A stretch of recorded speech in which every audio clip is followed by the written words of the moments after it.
And in San Francisco, fans continue to make their way to the statue of Willie Mays outside Oracle Park.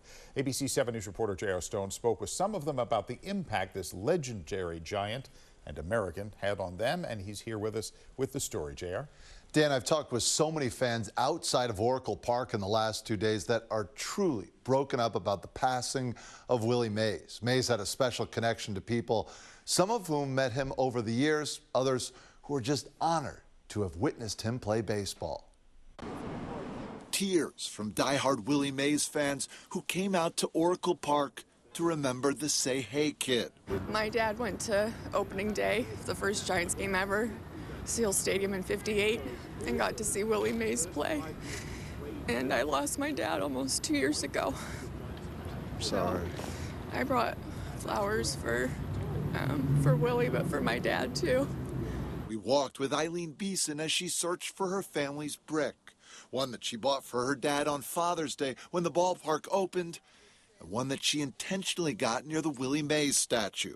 It says loyal from game one. When I heard the news yesterday, the first thing that came to my mind was my dad gets to meet Willie Mays in heaven.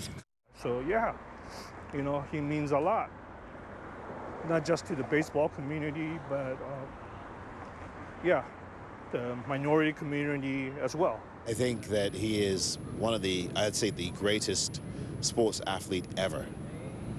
I think he transcends baseball. He transcends sports. He meant so much to black people in this country. A thought echoed by San Francisco Chronicle sports columnist Scott Osler. There were still people skeptical, you know, we're not sure if we want black people in the game, you know. And Willie helped break down a lot of that reticence and that backwards thinking.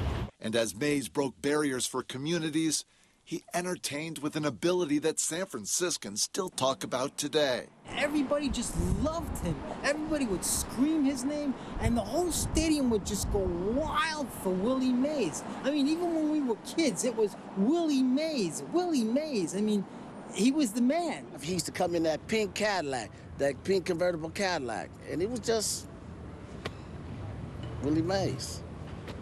You know, yeah, he was our hero. Sports columnist Scott Osler said he was talking with Willie Mays one time, and a modest Mays was saying how he wasn't sure how he got all that power in reference to the home runs that he hit.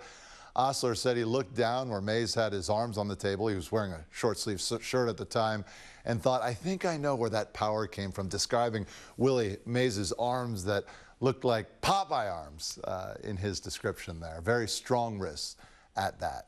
Now back to you. Wow.